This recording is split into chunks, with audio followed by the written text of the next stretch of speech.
Jadi akhirnya nanti juga ada door prize utama belum dibagi ya. Dua helm. Ada juga speaker tadi.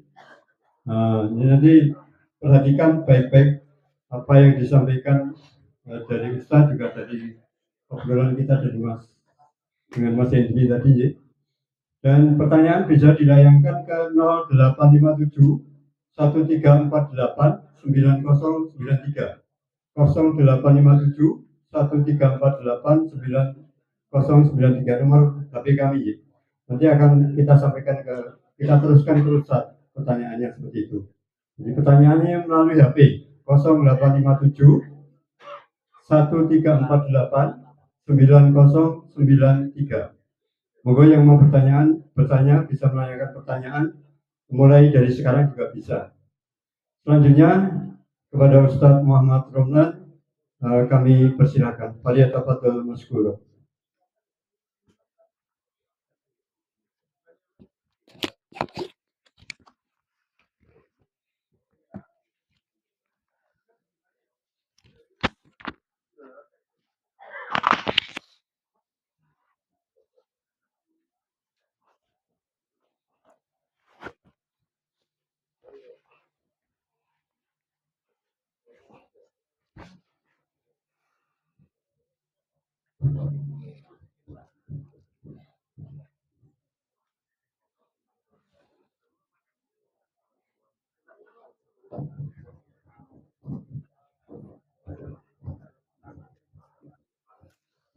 Bismillahirrahmanirrahim. Assalamualaikum warahmatullahi wabarakatuh.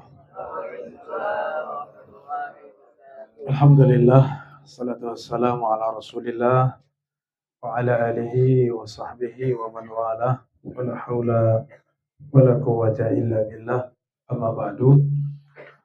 Alhamdulillah, ikhwani fillah, saudara-saudaraku rahimani wa rahimakumullah. Kita lanjutkan kembali dari kitab kita Al-Usul As-Sittah dengan syarah dari Syekh Abdul Razak bin Abdul Muhsin Al-Abbad Al-Badr hafizahullah ta'ala, yang mana kita masih ada pada Al-Aslu Al-Awwal, perkara pokok yang pertama dari 6 perkara mendasar di dalam agama kita, yaitu kewajiban ikhlas kepada Allah Subhanahu wa ta'ala, atau kewajiban untuk mentauhidkan Allah serta meninggalkan kesyirikan kepada Allah Subhanahu wa ta'ala, yang mana itu ya disalahfahami oleh kebanyakan manusia, sehingga orang-orang yang berpegang kepada keikhlasan, berpegang kepada tauhid kepada Allah Subhanahu wa ta'ala, dikatakan itu orang-orang yang tidak memuliakan orang-orang saleh yang sudah meninggal. Ya, orang-orang yang sudah wafat, yang sudah mati, dianggap tidak memuliakan mereka, tidak menghormati mereka. Sebaliknya syirik kepada Allah Subhanahu wa ta'ala, yaitu beribadah kepada mayat yang sudah ada di dalam kuburan tersebut, dianggap itu memuliakan mereka, dianggap itu mengagungkan mereka. Ini jamaah rahimani wa rahimakumullah, yang tadi di muqaddimah disebutkan oleh Al-Imam Muhammad bin Abdul Wahhab At-Tamimi rahimahullah, bahwa perkara itu perkara yang sangat mudah, sangat gamblang, yaitu perkara kewajiban ikhlas kepada Allah, kewajiban bertauhid kepada Allah, serta larangan yang terbesar di dalam agama kita, yaitu larangan untuk berbuat syirik kepada Allah Subhanahu wa ta'ala.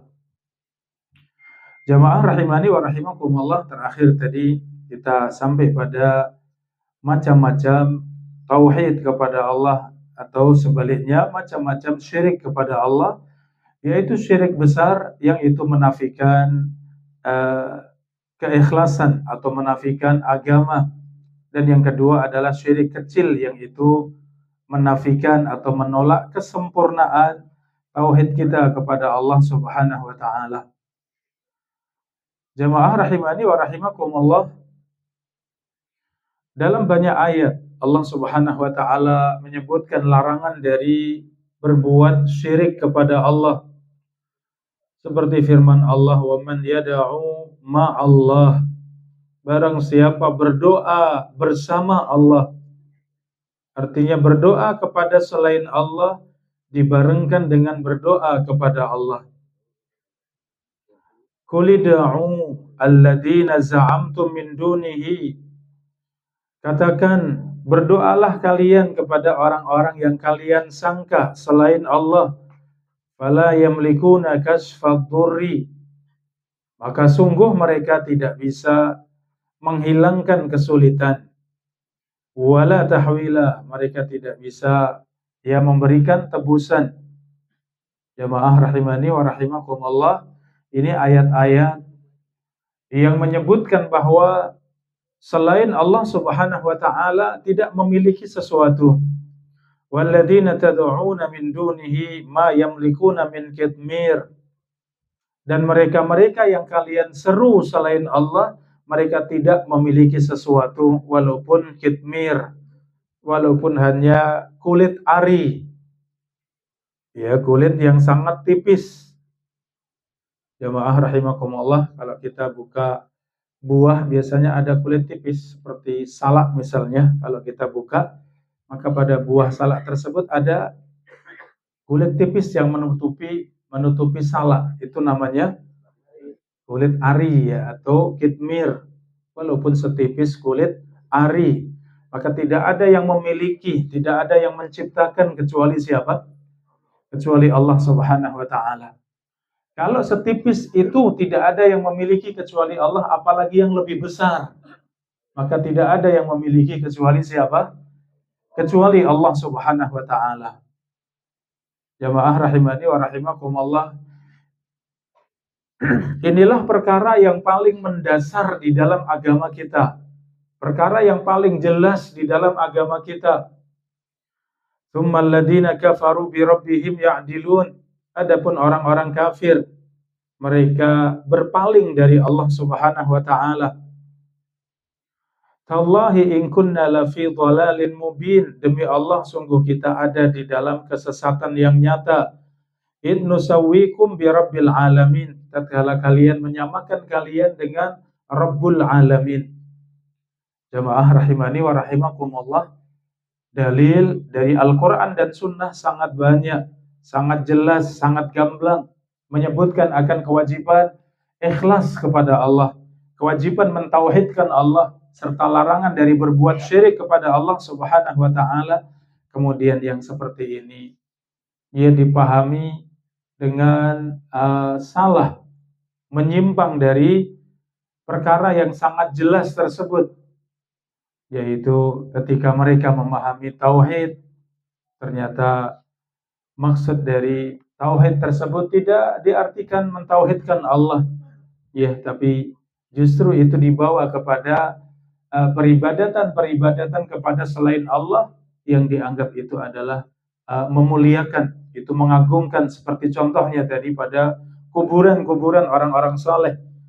Ia beribadah kepada kuburan-kuburan orang saleh, dianggap itu mengagungkan mereka, memuliakan mereka. Jamaah rahimani wa rahimakumullah, kita tahu bagaimana ancaman yang sangat keras dari berbuat syirik kepada Allah. Innallaha la yaghfiru an yushraka bihi. Sesungguhnya Allah Subhanahu wa taala tidak mengampuni dosa syirik. Wa yaghfiru ma duna dzalika liman yasha. Dan Allah mengampuni dosa yang lain bagi yang dikehendaki Allah. Wa man yusyrik billah faqad iftara isman 'azima. Barang siapa berbuat syirik kepada Allah, sungguh ia telah mengerjakan dosa yang sangat besar. Wa man adallu mimman yad'u min dunillah. Siapakah yang lebih sesat dari orang-orang yang menyeru kepada selain Allah? Ya, siapakah yang lebih sesat dari orang-orang yang menyeru kepada selain Allah Subhanahu wa taala? Karena tidak ada yang bisa diseru kecuali Allah. Tidak ada yang bisa mendengar untuk diseru kecuali Allah. Tidak ada yang bisa menjawab seruan kita kecuali Allah Subhanahu wa taala. Bagaimana seorang menyeru kepada selain Allah Subhanahu wa taala? Jamaah rahimani wa rahimakumullah, Bagaimana keadaan manusia? Ternyata mereka terjatuh di dalam berbagai macam kesalahan di dalam memahami perkara yang sangat mendasar ini. Betapa banyak syubhat yang masuk pada mereka, orang-orang yang menyimpang dari tauhid kepada Allah. Ini jamaah rahimakumullah, tidak lain itu adalah makar dari syaitan. Sehingga menampakkan bahwa seorang yang ikhlas kepada Allah, yang artinya menjadikan ibadah itu hanya untuk Allah, maka digambarkan oleh syaitan itu mengurangi haknya orang-orang saleh. Karena orang-orang yang bertauhid, kalaupun ziarah kubur, dan itu sunnah, ziarah kubur itu dianjurkan. Ya kuntu nahaitukum an ziyaratil kuburi fazuruha.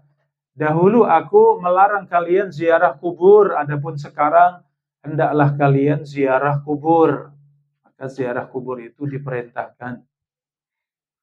Ya, adapun wanita, Rasulullah sallallahu alaihi wasallam bersabda, la'anallahu zawaratil kubur. Allah melaknat wanita-wanita yang banyak ziarah kubur. Sehingga untuk kaum laki-laki jelas itu sunnah, itu dianjurkan. Adapun wanita, para ulama beda pendapat.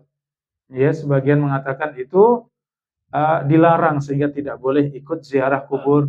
Sebagian mengatakan boleh tapi tidak boleh sering-sering ziarah kubur. Untuk siapa? Untuk wanita. Adapun laki-laki maka umum, ya, bahwa ziarah kubur itu sunnah.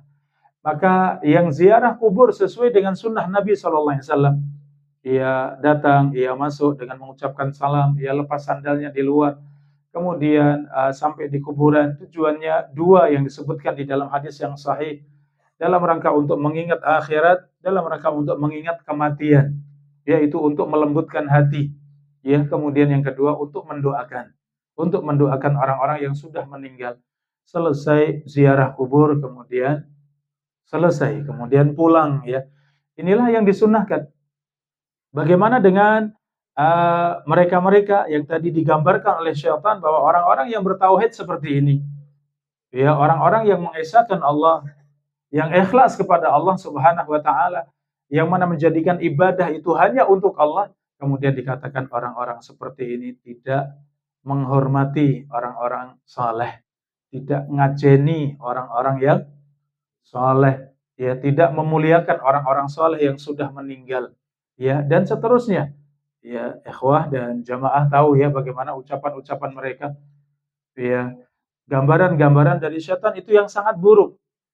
Kita menguburkan sesuai dengan petunjuk Nabi. Ketika ada orang yang meninggal, dimandikan, dikafani, kemudian disolatkan, kemudian dikuburkan sesuai dengan sunnah Nabi, selesai, sudah.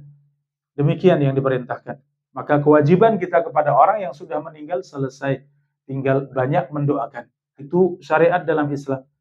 Tapi yang seperti itu digambarkan seperti apa, jamaah rahimakumullah? Iya, itu seperti mendem kucing katanya. Iya. Apakah kalian tidak takut, ya, anak bapak, anak ibu, nanti kalau kamu meninggal itu seperti mendem kucing.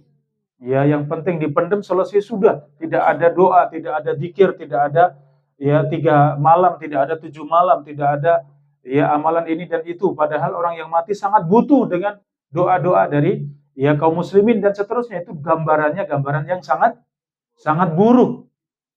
Padahal itu tauhid, itulah ikhlas kepada Allah, itulah ittiba kepada Nabi Shallallahu Alaihi Wasallam. Tapi digambarkan oleh syaitan sesuatu yang sangat sangat buruk. Ini jamaah rahimakumullah. Saya tadi Syekh menyebutkan bagaimana orang-orang yang ikhlas, orang-orang yang bertauhid digambarkan oleh syaitan seakan mereka orang-orang yang tidak mengetahui haknya orang-orang saleh, tidak menunaikan kewajibannya dari hak-haknya orang-orang saleh. Ini jamaah rahimakumullah. Dan demikianlah, ya, dikatakan ini seorang yang tidak tahu kedudukan orang saleh, tidak tahu kemuliaan orang saleh, tidak tahu keutamaan mereka. Ini orang-orang yang tidak cinta kepada orang-orang saleh. Ya, Ini orang-orang yang mencela orang-orang saleh ketika mengingkari, tidak boleh. Dia mendatangi kuburan untuk berdoa kepada mereka, untuk menyembelih di kuburan, ya. Kemudian dikatakan, bagaimana ini cinta dengan orang-orang saleh, ini memuliakan orang-orang saleh. Kemudian ucapan-ucapan yang banyak tadi, ternyata itu datang dari mana tadi? Dari syaitan. Ya, bagaimana syaitan menghiasi bahwa syirik kepada Allah itu bagian daripada mengagungkan orang-orang saleh. Ini jamaah rahimani wa rahimakumullah. Ya, sebaliknya orang-orang yang rajin ke kuburan, ya, yang rajin beribadah di kuburan, ya, mungkin menghatamkan Al-Quran di kuburan, mungkin berzikir dengan berbagai macam zikir di kuburan, menjadikan kuburan terang benderang untuk beribadah, untuk sholat, untuk berzikir. Itu dikatakan oleh syaitan apa? Itu orang-orang yang cinta dengan orang-orang saleh. Itu orang-orang yang mengagungkan orang-orang saleh. Mereka orang-orang yang paling tahu dengan haknya orang-orang saleh. Ya, padahal mereka mengerjakan apa? Sedang mengerjakan apa, jamaah? Kesyirikan kepada Allah Subhanahu wa taala, menangis di kuburan, meminta-minta ke kuburan, meminta-minta kepada yang dianggap orang saleh, yang dianggap wali-wali Allah Subhanahu wa taala. Ini jamaah rahimani wa rahimakumullah, apa yang disebutkan oleh Syekh tadi dalam mukaddimah, bahwa ini sesuatu yang sangat mengherankan. Dari semua perkara yang mengherankan, ini yang paling mengherankan. Kenapa? Itu perkara yang paling mendasar dalam agama kita. Agama kita agama Islam.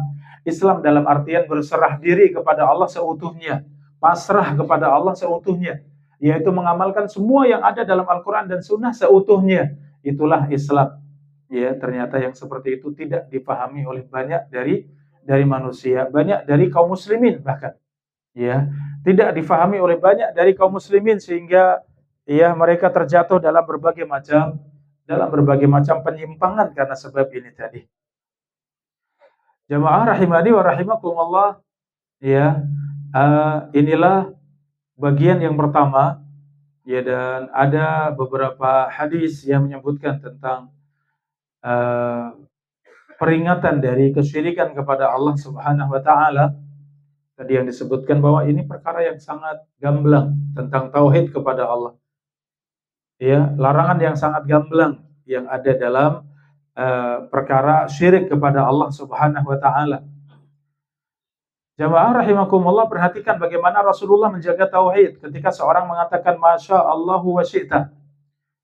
Seorang datang kepada Nabi kemudian mengatakan ini kehendak Allah dan kehendakmu. Maka Rasulullah bersabda, aja'altani wallahi adlan bal masya Allahu wahdah. Ya, apakah engkau menjadikan aku sekutu bagi Allah? Bahkan yang benar itu adalah kehendak Allah saja. Ketika mengatakan apa di sini jamaah? Itu kehendak Allah dan kehendak Rasulullah. Boleh tidak jamaah? Tidak boleh. Kenapa? Karena yang berkehendak dan menentukan kehendaknya hanya siapa? Hanya Allah Subhanahu wa taala. Rasulullah dua posisi, Abdullah wa Rasuluh, sebagai hamba Allah yang tidak berhak untuk diibadahi dan sebagai utusan Allah yang harus diikuti. Ya, dua posisi Rasulullah sallallahu alaihi wasallam, para nabi dan para rasul sebagai Abdullah wa Rasuluh, sebagai hamba Allah dan Rasulnya. Posisi sebagai hamba maka tidak berhak untuk diibadahi. Maka Rasulullah tidak berhak untuk diibadahi, tidak berhak untuk dikultuskan lebih dari yang seharusnya. Sebagai utusan Allah, kewajiban kita apa? Mengikuti Rasulullah SAW sepenuhnya. Dalam semua ya, Rasulullah ajarkan pada kita. Maka kewajiban kita ittiba, agar kita selalu mengikuti Rasulullah SAW. Maka dikatakan ini atas kehendak Allah dan kehendakmu. Kata Nabi, tidak. Ya, apakah engkau menyamakan aku dengan Allah? Apakah engkau menjadikan aku sekutu bagi Allah? Sesungguhnya tidak ada kehendak kecuali kehendak siapa? Kehendak Allah Subhanahu wa taala.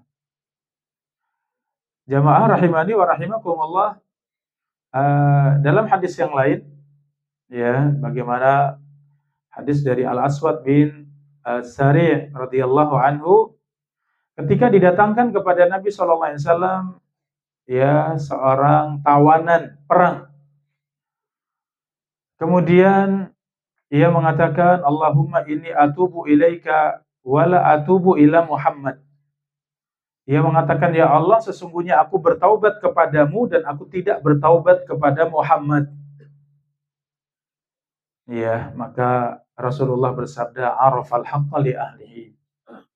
Rasulullah bersabda, orang ini tahu siapa yang berhak atas sesuatu. Artinya bertaubat itu hanya kepada Allah Subhanahu wa taala. Sampai pun Rasulullah sebagai rasul, sebagai nabi, apakah berhak kita bertobat kepada Rasulullah? Jawabannya tidak. Bertobat hanya kepada Allah Subhanahu wa taala. Ini jamaah rahimakumullah, perkara-perkara tauhid itu yang paling banyak Rasulullah sampaikan kepada para sahabat. Teguran-teguran Rasulullah juga paling banyak dalam perkara tauhid, karena ini perkara yang paling mendasar. Itu perkara yang paling pokok di dalam agama kita. Seorang yang mati dalam keadaan membawa tauhid, maka ia pasti masuk di dalam surga. Man qala la ilaha illallah khalisan min qalbihi dakhala jannah. Barang siapa yang mengucapkan la ilaha illallah ikhlas dari dalam hatinya, ia masuk surga. Perhatikan begitu mudahnya masuk dalam surga dengan apa? Dengan tauhid, dengan ikhlas kepada Allah Subhanahu wa taala. Namun catatan ikhlas di sini menjadi syarat. Ucapan la ilaha illallah ikhlas karena Allah. Dan disinilah tadi yang banyak menyimpang tadi, karena gambaran-gambaran dari syaitan bagaimana tauhid dan bagaimana syirik kepada Allah Subhanahu wa taala. Jamaah rahimani wa rahimakumullah, dalam hadis yang lain ketika Abdullah bin Sikhir radhiyallahu anhu, aku bersama dengan utusan Bani Amir kepada Rasulullah sallallahu alaihi wasallam. Kami katakan kepada Nabi, anta sayyiduna, engkaulah tuan kami. Maka Rasulullah bersabda, as-sayyid Allah, as-sayyid huwa Allah.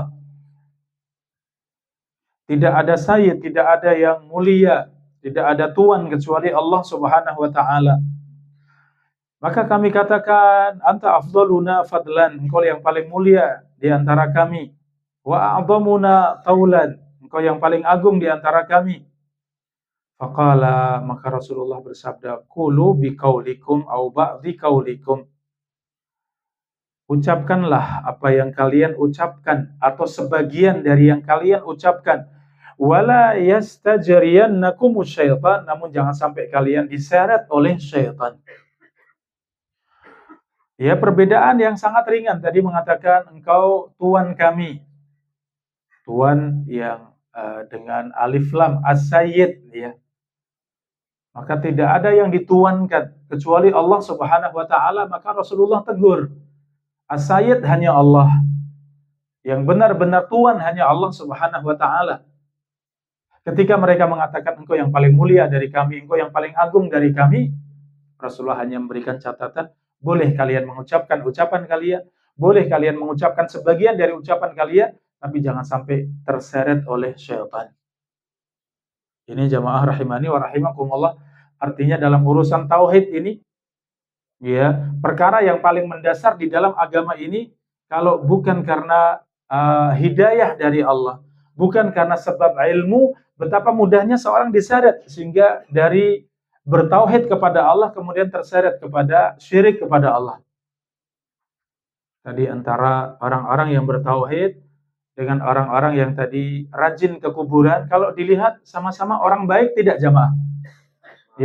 Seakan demikian, sama-sama orang yang rajin ibadah, semangat sungguh-sungguh, yang tekun, yang telaten, yang demikian sifat-sifatnya seakan sama, tapi ternyata hakikatnya di sisi Allah antara langit dan bumi. Tentu yang satu mengantarkan ke dalam surga yaitu tauhid, sedangkan syirik kepada Allah, beribadah kepada selain Allah itu mengantarkan kepada neraka Allah Subhanahu wa taala. Jamaah rahimani wa rahimakumullah, contoh-contoh seperti ini banyak. Di antara contohnya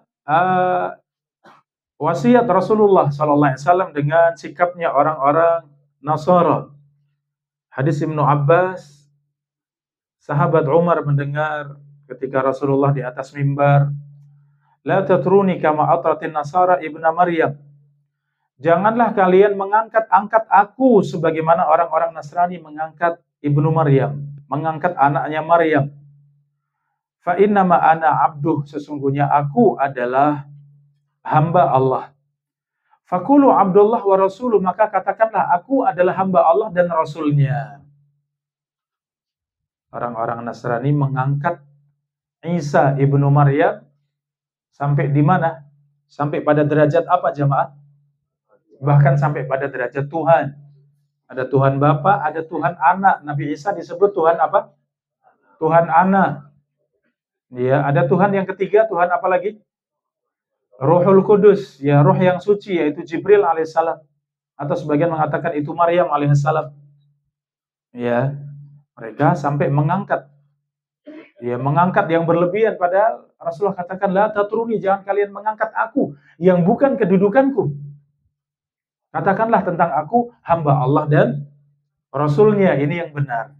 Rasulullah SAW adalah Abdullah wa Rasuluh, hamba Allah dan Rasulnya. Contoh yang lain jamaah rahimakumullah, laknatullah 'alal yahud wan nasara. Laknat Allah atas Yahudi dan Nasrani. Ittakhadhu qubur anbiya'ihim masajid. Mereka telah menjadikan kuburan-kuburan nabi-nabi mereka sebagai masjid-masjid, sebagai tempat ibadah. Ya, maka jangan kalian menjadikan kuburannya Rasulullah SAW sebagai apa? Sebagai tempat ibadah. Kuburan bukan tempat ibadah. Tempat ibadah itu ada di mana jamaah? Ada di masjid, ya, ada di tempat-tempat ya selain dari kuburan, selain dari tempat yang kotor, tempat yang najis, ya, maka itu silahkan boleh ya beribadah, dan tempat yang paling mulia adalah masjid Allah Subhanahu Wa Taala.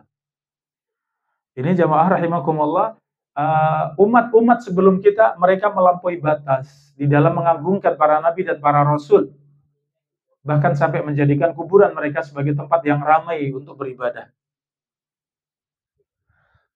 Apa hubungannya kuburan?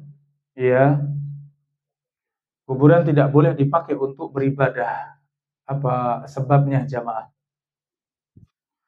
Ternyata kesyirikan di masa lalu, bahkan kesyirikan pertama terjadi di atas muka bumi itu karena sebab kuburan. Karena hati kita ini sangat mudah untuk tertarik dengan kuburan, sangat mudah untuk terfitnah dengan kuburan. Nabi Nuh alaihissalam diutus sebagai Rasul yang pertama. Apa yang terjadi? Ketika itu orang-orang saleh mati secara berurutan. Ya, ada beberapa orang-orang saleh. Ya, sekitar 7 orang-orang saleh yang mereka mati dalam waktu yang berdekatan, sehingga kaumnya Nabi Nuh mereka sangat sedih, sangat kehilangan. Syaitan masuk kepada mereka membisikkan, gambarlah mereka orang-orang saleh untuk mengingat mereka agar kalian semangat. Ketika generasi sudah tidak ada, syaitan membisikkan lagi, buatlah patung-patung mereka agar lebih dekat dengan kalian. Generasi pun sudah tidak ada, datanglah syaitan yang terakhir mengatakan, mereka, nenek moyang kalian tidak membuat patung-patung ini kecuali agar kalian bisa dekat dengan mereka. Kalian bisa menyembelih di hadapan mereka. Kalian bisa berdoa kepada mereka, meminta kepada mereka. Jatuhlah kesyirikan pertama kali. Karena sebab apa? Kuburan, ya. Ini jamaah rahimakumullah. Kita beribadah di rumah, beribadah di masjid, dengan beribadah di dekat kuburan. Kira-kira yang paling khusyuk di mana? Di masjid atau di kuburan? Yang hati ini merasa khusyuk, tenang, ingat mati, ingat akhirat, di mana? Kuburan, jawabannya. Kuburan. Makanya fitnahnya sangat besar. Kuburan dihiasi dengan marmer, dengan perhiasan yang kemudian kita datang di kuburan. Bagaimana perasaan kita? Wah, ini orang saleh. Ini orang yang dekat kepada Allah. Demikian fitnah dalam hati sangat besar. Diselewengkan sedikit oleh syaitan, jatuh dalam syirik. Iya, mereka itu orang-orang saleh yang paling dekat kepada Allah. Kalau kalian minta pada mereka, mereka yang paling dekat kepada Allah. Mereka yang didengar oleh Allah. Jatuh tidak dalam syirik. Jatuh, apalagi yang tidak berilmu. Kalau ikhwan semuanya insya Allah sudah berilmu, ya tentu tidak demikian.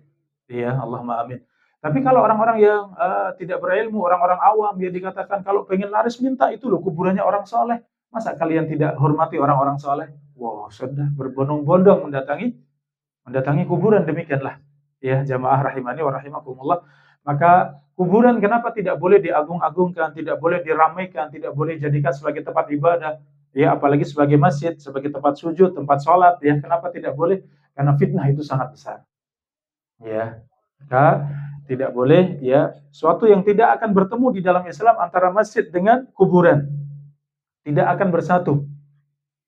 Ya, sebagaimana debu dalam jihad tidak akan bertemu dengan asapnya neraka. Tidak akan bertemu. Debu di dalam jihad dengan asap neraka tidak akan bertemu. Artinya orang-orang yang terkena debu di jihad di jalan Allah, sungguh mereka masuk di dalam surga. Ya, mereka dijamin dalam surga. Demikian juga antara kuburan dengan masjid itu dua yang tidak akan bertemu untuk selamanya. Ini jamaah rahimani wa rahimakumullah. Maka peringatan Nabi SAW sangat banyak ya terkait dengan eh, orang-orang saleh yang kemudian dijadikan sebagai kuburan, kemudian jatuhlah di dalam kesyirikan kepada Allah Subhanahu wa taala. Jamaah rahimani wa rahimakumullah, maka tauhid mengajarkan kita semuanya untuk sadud dzari'ah, untuk menutup kemungkinan terjadinya kesyirikan kepada Allah Subhanahu wa taala. Ini jamaah rahimakumullah. Maka Rasulullah SAW yang paling kuat memberikan peringatan, yang paling semangat memberikan peringatan. Ini jamaah rahimakumullah. Laqad ja'akum, Allah sifati dalam surat At-Taubah ayat 128. Laqad ja'akum rasulun min anfusikum. Telah datang seorang rasul dari diri kalian, yaitu Rasulullah Muhammad sallallahu alaihi wasallam. Bagaimana sifatnya? 3 sifat. Azizun alaihi ma anittum. Ia merasa sangat berat atas kesulitan yang kalian rasakan, penderitaan yang kalian rasakan. Inilah sifat Rasulullah. Ia merasa sangat berat dengan kesulitan kalian, penderitaan kalian. Harisun alaikum, ia seorang yang paling bersemangat untuk menyampaikan kebaikan kepada kalian. Bil mu'minina raufur rahim, dan sangat lembut dan sangat sayang dengan orang-orang yang beriman. Maka tidak ada kebaikan sekecil apapun kecuali Rasulullah SAW sudah ajarkan kepada umat ini. Sebaliknya tidak ada keburukan sekecil apapun kecuali Rasulullah sudah peringatkan. Apalagi syirik kepada Allah sebagai dosa yang paling besar. Sebagai dosa yang mengekalkan di dalam neraka ketika seorang mati dalam keadaan membawa syirik akbar. Maka tentu peringatan Rasulullah sangat banyak terkait dengan syirik. Dengan syirik khususnya adalah syirik akbar. Jamaah rahimakumullah, Syekh kemudian menyebutkan satu kisah ya. Ketika aku di masjid maksudnya adalah Masjid Nabawi setelah sholat maghrib ya, aku duduk dan di sampingku ada seorang yang sedang berdoa mengangkat kedua tangannya. Aku membaca Al-Qur'an, dia berdoa bahkan dia sampai menangis-nangis. Dia berdoa sampai menangis-nangis ya. Dan hatiku pun sangat terpengaruh dengan orang ini karena betapa lembutnya hatinya sehingga ia berdoa dan terus menangis ya. Maka aku mendengarkan apa yang ia seru. Ternyata ia mengatakan, "Ya Rasulullah, ya Rasulullah." Ternyata orang ini meminta berdoa kepada siapa? Kepada Rasulullah SAW. Yang demikian boleh tidak jamaah? Tidak, Rasulullah sudah meninggal. Sama dengan yang lain. Sebagai hamba sudah selesai. Sudah meninggal. Ya, sebagai utusan Allah sudah selesai untuk menyampaikan risalah. Maka bolehkah kita ya dari sini memanggil-manggil Rasulullah, ya Rasulullah, mudahkan urusanku, boleh tidak? Wahai Rasulullah, ya berikan rizki yang banyak untukku, boleh tidak? Tidak boleh. Kalau di hadapan kuburan Nabi, boleh tidak? Di Masjid Nabawi sangat dekat, jarak 10 meter, jarak 20 meter, kemudian minta, wahai Rasulullah, boleh tidak? Itu hakikat syirik akbar. Itulah syirik akbar. Ya, karena tidak ada yang berhak untuk ya mendapatkan ibadah, mendapatkan doa, dan doa adalah ibadah yang paling besar. Tidak berhak kecuali siapa? Kecuali Allah Subhanahu wa taala. Kemudian orang yang di samping Syekh Abdul Razak yang menangis-nangis tadi ternyata memanggil-manggil Rasulullah. Ya, setelah ia selesai, ya maka aku kemudian bincang dengan orang ini. Mulailah aku berbicara, kata Syekh. Dan aku tidak langsung tabrak bahwa seperti itu tidak boleh, seperti itu ya dilarang di dalam Islam, tidak ya. Tapi aku kemudian sebutkan ayat-ayat Al-Quran tentang tauhid kepada Allah, tentang hakikat berdoa. Ini disebutkan banyak ayat ya. Antum bisa lihat ya. Syekh menyebutkan banyak ayat ya. Setelah itu kemudian beliau katakan, inilah yang ada di dalam Al-Quran bagaimana berdoa ya. Setelah itu di antara contoh berdoa di dalam sunnah, di dalam hadis ya, Rasulullah SAW mendoakan keluarganya. Di antara doanya ketika ada yang sakit, Rasulullah berdoa, Allahumma rabban nas adhibil ba'as, ishfi anta syafi la shifaa illa shifa'uk, shifaan la yughadiru saqama. Di antara doa Nabi ketika keluar dari rumahnya, Rasulullah berdoa, Allahumma inni a'udzubika an adilla au udhal. Ya Allah, aku berlindung kepadamu agar aku tidak tersesat dan tidak menyesatkan orang lain. Aku tidak tergelincir dan tidak menggelincirkan orang lain. Aku tidak berbuat zalim dan mendolimi orang lain. Dan seterusnya. Ini contoh bagaimana doa yang seharusnya. Doa yang dipanjatkan Rasulullah SAW. Ya, ketika Rasulullah ingin tidur, maka Rasulullah berdoa, Allahumma aslamtu nafsi ilaika, wa fawwadtu amri ilaika, wa wajjahtu wajhi ilaika. Kemudian doa sebelum tidur, di antara doa-doanya ini ya, Syekh Abdul Razak sebutkan kepada orang ini. Ya. Setelah itu kemudian Syekh bertanya, apakah kau faham dengan yang aku sampaikan? Orang tadi mengatakan, iya, aku faham. Kemudian Syekh tanya, engkau dari mana? Iya, ia mengatakan aku dari negara ini dan ini ya, artinya menyebutkannya. Iya, kemudian ia mengatakan, apa yang kau sampaikan tadi sangat jelas, ayat-ayat tentang bagaimana berdoa. Bagaimana Rasulullah berdoa.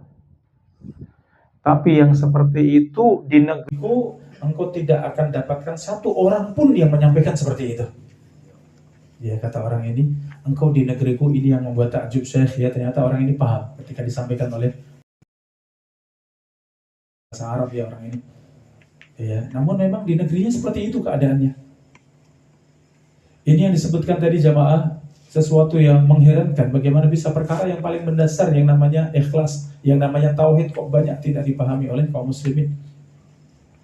Perkara yang paling besar, dosa yang paling besar yang namanya syirik kepada Allah, ini adalah dosa yang benar-benar merusak segalanya, bahkan menggugurkan pahala. Tapi ternyata banyak dari kaum muslimin atau kebanyakan dari kaum muslimin tidak memahami akan bahayanya dosa seperti ini.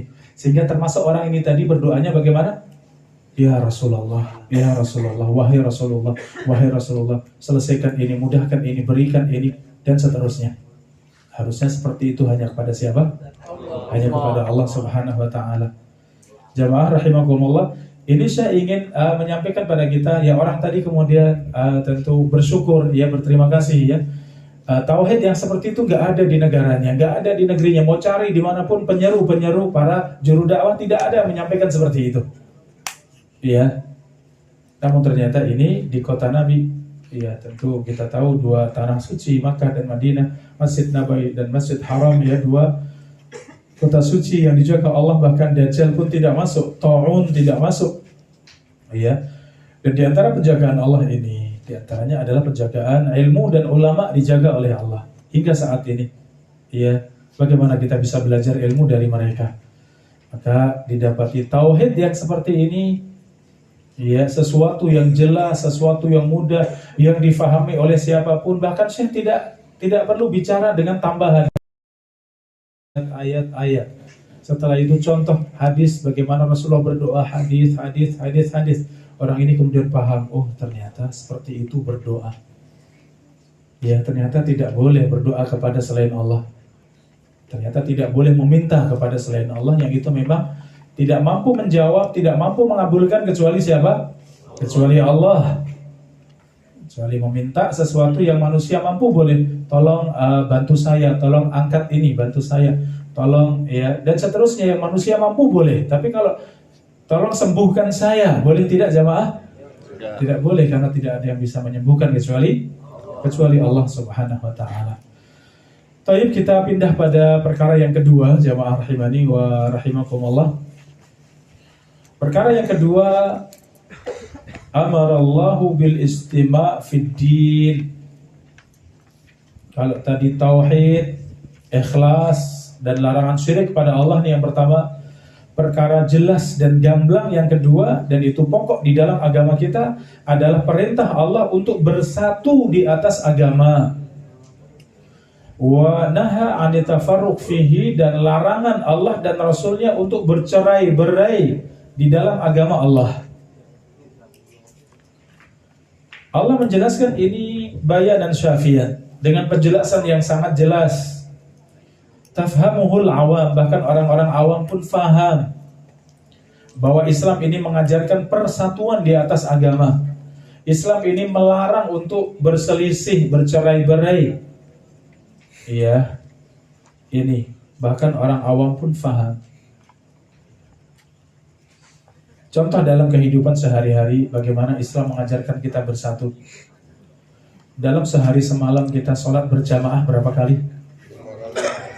5 kali. Ada pada agama lain ketemu dengan saudara, dengan tetangga 5 kali dalam sehari semalam. Ada tidak dalam agama lain? Tidak ada. Sepekan sekali. Sepekan sekali, itu pun yang mau, ya tidak? Kita sehari berapa kali minimal? 5. Belum ada majelis-majelis yang lain, ada majelis ilmu, ya, ada banyak, minimal 5 kali. Ada majelis kopi. Majelis ilmu, ya, kalau majelis kopi, majelis dunia, ya itu perkara mubah, ya, asalkan dalam kebaikan. Demikian juga ada pertemuan yang jauh lebih besar dari sholat berjamaah yang namanya sholat Jumat sepekan sekali. Sholat Jumat itu dikerjakan di mana? Di masjid jami'. Jami' itu yang mengumpulkan beberapa musala, beberapa masjid dalam satu masjid jami', sehingga yang kumpul lebih besar daripada yang sholat berjamaah. Ya, demikian dalam urusan kematian, misalnya takziah, kita berkumpul tidak? Berkumpul ketika ada yang meninggal. Apalagi kita berkumpul jamaah rahimakumullah. Ya, sholat Id dalam tahunan, ya, setahun 2 kali, Idul Fitri, Idul Adha, dengan kumpulan yang jauh lebih besar lagi. Ya, karena beberapa kampung kumpul di satu lapangan, kemudian sholat di situ. Ya, mungkin beberapa kampung, ya, kumpul, sehingga ini pertemuan kaum muslimin yang jauh lebih besar. Di antara hikmah yang paling besar adalah persatuan di antara kaum muslimin. Ya, kita salat berjamaah, kita mengenal tidak dengan teman-teman, ya, dengan saudara-saudara kita. Masya Allah. Wah, saya 3 gelas ini kopinya, jamaah. Satu saja belum habis ini, tapi ya, Masya Allah, ya, Alhamdulillah, Masya Allah. Tadi jamaah rahimakumullah, ya, ada perkumpulan yang setahun sekali yang lebih besar dari itu. Apa itu? Idul Fitri dan Idul Adha yang lebih besar dari itu. Haji ketika kumpul di Arafah, di Musdalifah, di Mina. Berapa yang kumpul? Berapa juta? Sedunia. Iya, sampai 5 juta, 7 juta. Iya, 7 juta dari kaum muslimin kumpul di satu tempat, mengenal semuanya. Mau cari yang putih, mau cari yang hitam, yang keriting, yang lurus, yang tinggi, yang pendek, ada semuanya. Subhanallah, segala macamnya ada di sana. Allah pertemukan, oh ini saudara saya al-muslim, akhul muslim. Seorang muslim itu saudara dengan muslim yang lain. Innamal mu'minuna ikhwah, orang-orang yang beriman itu saling bersaudara. Perkara yang seperti ini syariatnya di dalam Islam jelas atau tidak, jamaah? Jelas. Sangat jelas, sangat gamblang. Islam mengajarkan kita persatuan di atas agama ini dan melarang apa? Perpecahan. Melarang perpecahan. Jamaah rahimani wa rahimakumullah. Kemudian wa nahana an nakuna kalladina tafarraqu wa ikhtalafu qablana fahalaku. Islam melarang kita untuk seperti orang-orang sebelum kita yang mereka bercerai-berai, mereka berselisih sehingga mereka binasa. Wa zakara annahu amara al-muslimin bil istima' fid din wa nahahum an tafarruq fi wa yaziduhu wuduhan ma warada bihi sunnah minal ajab al-ujab fi dzalika. Ya, demikian banyaknya dalil yang menyebutkan tentang ini, kewajiban untuk bersatu di atas agama Allah dan larangan untuk bercerai-berai, larangan untuk berselisih. Contohnya berselisih kita dengan saudara kita dalam urusan dunia, paling lama diberikan kesempatan untuk berselisih berapa lama? 3 hari. 3 hari. Artinya 3 hari waktu yang cukup untuk introspeksi diri, untuk merasakan ternyata nggak enak ya berpisah, ternyata nggak enak saling mendiamkan. Ya, wa khairuhuma alladhi yabda'u bisalam, yang terbaik yang lebih dahulu mengucapkan salam, ya. Yang terbaik yang lebih dahulu mengucapkan salam. Artinya 3 hari itu paling lama. Kalau setelah sebentar saja sudah hati sudah tenang, sudah mampu untuk menerima, mampu untuk memaafkan, dia kemudian lebih duluan mengucapkan salam, itu yang terbaik. Ini dalam rangka menjaga apa? Menjaga persatuan dan larangan untuk berselisih, ya. Ini jamaah rahimakumullah. Kemudian apa yang terjadi? Tsumma shara al-amru ila anna al-iftiraq fi usulid din wa furu'ihi huwa al-ilmu wal fiqhu fid din. Tapi yang terjadi ternyata perselisihan, ya, perpecahan dalam urusan pokok dan urusan cabang di dalam agama ini itu dianggap sebagai ilmu dan fikih. Wa shara al-amru bil istima' fid din la yaquluhu illa zindiq majnun. Bahkan mereka menyifati orang-orang yang mengajak kepada persatuan di atas agama, ya, bersatu di atas agama dan meninggalkan perselisihan, itu dianggap orang-orang yang menyimpang, orang-orang yang majnun, bahkan orang-orang yang gila. Ini jamaah rahimani wa rahimakumullah. Perkara yang kedua, sebagai al-aslu tsani, perkara pokok yang kedua yang diangkat oleh Syekh At-Tamimi rahimahullahu ta'ala, yaitu perkara yang sangat jelas, sangat pokok di dalam agama kita, perintah untuk bersatu di atas agama dan larangan untuk berselisih. Jamaah rahimakumullah, dalilnya dari Al-Quran sangat banyak, antum bisa lihat, ya. Innal ladzina farraqu dinahum wa kanu syi'an, orang-orang yang bercerai-berai di atas agama mereka, wa kanu syi'an, dan mereka itu kelompok-kelompok, lasta minhum fi syai', kalian bukan dari mereka sama sekali. Innama amruhum ilallah, urusan mereka kembali kepada Allah. Ya, larangan alladzina farraqu dinahum, mereka yang memecah belah agama mereka. Demikian firman Allah, wa ati'u Allah wa rasulahu wa la tanaza'u, taatilah Allah dan Rasulnya, wa la tanaza'u, janganlah kalian berselisih, fatafshalu, sehingga kalian merugi, wa tadhhaba rihukum, sehingga hilang wibawa kalian, hilang wibawa kalian di hadapan musuh-musuh kalian. Jamaah rahimakumullah, umat ketika bersatu itu sangat kuat, itu sangat ditakuti musuh, ya, ketika umat itu bersatu. Tapi kalau mereka bercerai-berai, maka musuh mereka gembira, mereka senang. Bahkan musuh tidak usah melawan saja, ya, musuh tidak usah melawan saja, mereka sudah ribut sendiri, mereka sudah berselisih, mereka sudah bercerai-berai di antara mereka. Ini jamaah rahimakumullah. Maka kekuatan Islam itu ada dalam persatuan di antara kaum muslimin, persatuan di atas kebenaran, di atas agama Allah Subhanahu wa taala. Ini jamaah rahimakumullah. Ya, kaum muslimin jumlahnya sangat banyak. Tapi kalau jumlah yang banyak itu bercerai-berai, bagaimana di hadapan musuh? Tidak dianggap, mungkin tidak ditakuti. Dan kita menyaksikan di zaman kita, ya, bagaimana musuh membantai kaum muslimin. Ya, seperti di Palestina. Ya, kaum muslimin dibantai. Mereka tahu, mereka bisa mengukur kaum muslimin. Kaum muslimin bercerai-berai, mereka tidak bersatu. Di antara mereka, ya, saling ribut. Ya, mereka tidak bersatu di atas agama Allah.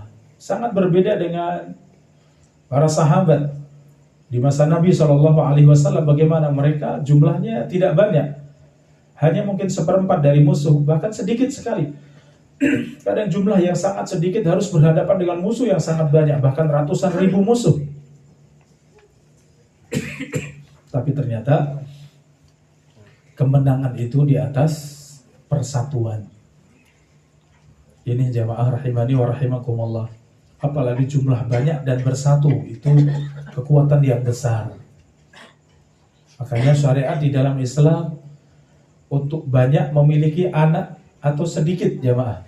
Banyak. Sepakat? Sepakat. Dia harus atau disunnahkan, dianjurkan untuk banyak anak. Tazawwaju al-wadud al-walud, kata Nabi. Nikahilah wanita-wanita yang penyayang, wadud, walud, yang calon memiliki banyak anak. Ya, walud itu dari kata walad, akan banyak anak, akan banyak memiliki anak. Diketahui dari mana saudara-saudari? Oh, saudarinya hadir tidak? Ya, saudara-saudaraku, ya, diketahui dari mana kalau seorang wanita, gadis itu akan banyak anak? Dari keturunannya, dari ibunya, bibinya, saudarinya, ya, dari keluarga besarnya yang para wanita subur, banyak anak, ya, seperti itu. Fa inni mukatsirun bikumil umam, sesungguhnya aku berbangga pada hari kiamat atas umatku yang sangat banyak. Ya, bangga di sini bukan sombong, ya. Bangga dalam artian bersyukur kepada Allah, senang, ya. Bersyukur kepada Allah dengan banyaknya umat ini. Ini jamaah rahimani wa rahimakumullah, sehingga jumlah itu juga diperhitungkan di dalam Islam. Jumlah yang banyak, dan ini kuncinya bersatu, maka itu kekuatan yang sangat besar. Tapi kalau jumlah yang besar dan bercerai-berai, bagaimana? Ya, ini tidak ditakuti oleh musuh-musuh Islam. Jamaah rahimani wa rahimakumullah, al-jama'atu rahmah wal furqatu azab. Bersatu itu rahmat Allah dan bercerai-berai itu azab Allah. Masalul mu'minina fi tawaddihim wa tarahumihim. Perumpamaan orang-orang yang beriman dalam saling berlemah lembut dan saling menyayangi. Ya, itu perumpamaannya masalul jasad, seperti tubuh. Idza ishtaka minhu 'udwun, ketika sebagian badan itu mengeluh, tada'alahu sa'irul jasad bisahri wal humma, maka anggota badan yang lain ikut bergadang dan ikut merasakan demam. Padahal yang sakit mungkin yang luka tangannya, yang luka kakinya, tapi mata tidak bisa tidur, ya, anggota badan yang lain pun ikut merasakan demam. Itulah persatuan kaum muslimin, seperti satu tubuh, satu badan. Al-mu'minun kal bunyan. Dalam hadis yang lain, orang-orang yang beriman itu seperti satu bangunan. Ya, satu bangunan itu yasuddu ba'duhu ba'dah, menguatkan sebagian atas sebagian yang lain, saling menguatkan. Ya, saling menyangga, saling menarik, ya. Inilah kekuatan dari satu bangunan, maka kaum muslimin itu persatuannya seperti satu bangunan. Jamaah rahimani wa rahimakumullah, contoh yang nyata, ya, ketika Rasulullah mendapati para sahabat sedang beristirahat dalam satu perjalanan, kemudian beristirahat, dan istirahatnya bercerai-berai. Istirahatnya di banyak tempat, ada yang di sini, ada yang di bawah pohon situ, ada yang di dekat batu, ada yang di sini. Maka Rasulullah tegur, tidak boleh berpisah, tidak boleh bercerai-berai, ya. Ini jamaah rahimakumullah. Rasulullah bersabda, inna tafarruqakum hadhihi fi hadhihi syi'ab wal audiyah innama zalikum minasyaitan. Kalian berpisah-pisah seperti ini semuanya datang dari syaitan. Karena persatuan fisik itu membawa kepada persatuan apa?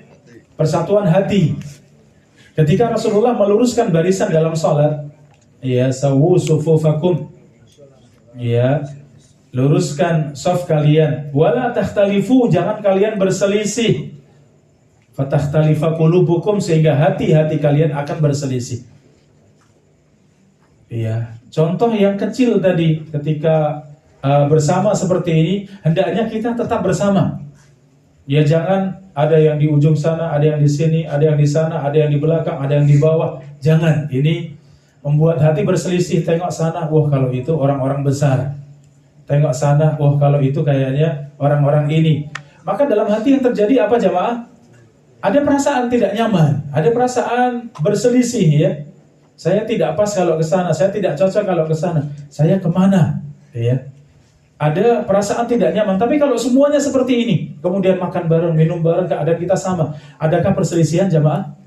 Tidak ada, subhanallah. Maka persatuan fisik membawa kepada persatuan apa? Hati. Maka tidak boleh bercerai-berai. Kumpullah kalian, sesungguhnya yang demikian dari syaitan.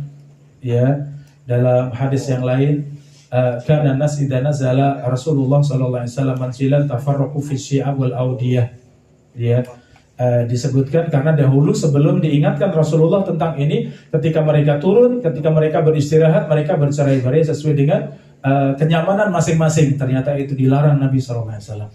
Ketika meluruskan shaf, kemudian ada yang berselisih, ayo maju, ayo mundur, kemudian rapatkan, yang lain tidak mau. Apa yang terjadi dalam hati? Pasti ada sesuatu. Kita Allahu Akbar dalam sholat, bagaimana? Ada perasaan tidak? Ada. Ini orang samping diajak rapat kok nggak mau, ya ada perasaan kita tidak? Ada. Ini orang jelas ini lurus kok dia mundur, malah tidak mau lurus. Ada perasaan tidak? Nah, inilah bercerai-berai. Padahal dalam urusan fisik, ya dalam persatuan fisik itu saja Rasulullah SAW larang. Wala takhtalifu fatakhtalifa qulubukum. Jangan kalian berselisih sehingga hati kalian juga akan berselisih. Fa'alaika bil jamaah innama ya'kulu dhi'bu al-qasiyah. Hendaklah kalian bersatu karena sesungguhnya serigala itu memakan al-qasiyah, memakan domba yang menyendiri. Ketika ada kumpulan domba, ada 100-200 domba, kira-kira yang diintai oleh serigala, oleh macan, yang mana? Satu. Yang minggir, yang menyendiri, yang agak jauh, yang sedang sendirian, itu yang diintai oleh serigala. Maka hendaklah kalian bersatu. Alaikum bil jamaah. Hendaklah kalian bersatu. Sesungguhnya serigala itu memakan al-qasiyah, memakan domba yang menyendiri. Jamaah rahimakumullah, kita di hadapan fitnah-fitnah yang ada di zaman kita, ya. Zaman sekarang ini fitnah banyak atau tidak, jamaah? Kalau fitnah yang sangat banyak seperti ini, bahkan dihadirkan, ya, zaman dulu ketika duduk-duduk di pinggir jalan saja ditegur Nabi, ya tidak? Duduk-duduk di pinggir jalan Rasulullah larang, Rasulullah tegur. Kemudian para sahabat karena tahu ini masih terbuka, artinya bukan larangan yang kemudian tidak boleh sama sekali, para sahabat bertanya, "Malana budun ya Rasulullah, kami kesulitan wahai Rasulullah untuk meninggalkan ini." Maka Rasul mengatakan, kalau memang harus kalian duduk-duduk di pinggir jalan, karena kalian duduk di situ berjumpa dengan yang lain. Dan dulu karena rumah-rumah itu sangat kecil, rumah-rumah itu sangat pas-pasan, ya, temboknya juga tidak rapat, sehingga kalau kumpul-kumpul itu di rumah ya terdengar oleh semuanya, anak-anak, istri juga ikut dengar, dan itu sangat mengganggu, ya. Maka tempat untuk berkumpul di mana? Ya, di pinggir jalan. Maka para sahabat menyampaikan itu, kami harus kumpul wahai Rasulullah, kami harus saling bertemu. Maka kata Nabi, kalau memang harus bertemu maka tunaikan haknya jalan. Iya, tundukkan pandangan kalian, jawab salam dan seterusnya, hak-hak jalan.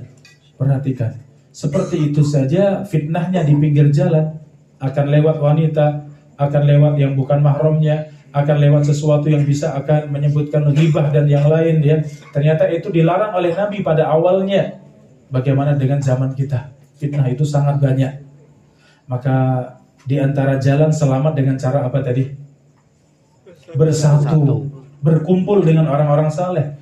Jangan tinggalkan teman-teman yang saleh. Kalau menyendiri, lama tidak bersama dengan orang-orang saleh, apa yang terjadi? Betul. Bagaimana keadaan hati kita? Lama tidak mendatangi majelis ilmu, lama nggak ketemu orang-orang saleh, orang-orang yang baik. Bagaimana keadaan hati kita? Ya, serasa tidak nyaman, hambar hidup, ya, kok banyak beban, tidak tenang, ya, banyak sekali keluarga, ya, dirasa banyak masalah dan seterusnya. Kenapa? Memang syaitan itu menangkap siapa tadi? Yang menyendiri. Serigala tadi menangkap siapa? Menangkap kambing yang qasiyah, kambing yang menyendiri. Ini jamaah rahimani wa rahimakumullah, wasiat Rasulullah SAW, wa kunu ikhwana, jadilah kalian saling bersaudara, jangan saling hasad, saling mencari kesalahan, ya, saling memusuhi, saling membelakangi. Wa kunu ibadallahi ikhwana, jadilah kalian hamba-hamba Allah yang saling bersaudara. Jamaah rahimani wa rahimakumullah, inilah syariatnya, ya, syariat untuk bersatu di atas agama Allah. Larangan untuk, ya, bercerai-berai di atas agama Allah Subhanahu wa taala. Ya, ternyata yang seperti ini kemudian dibisik-bisikkan oleh syaitan.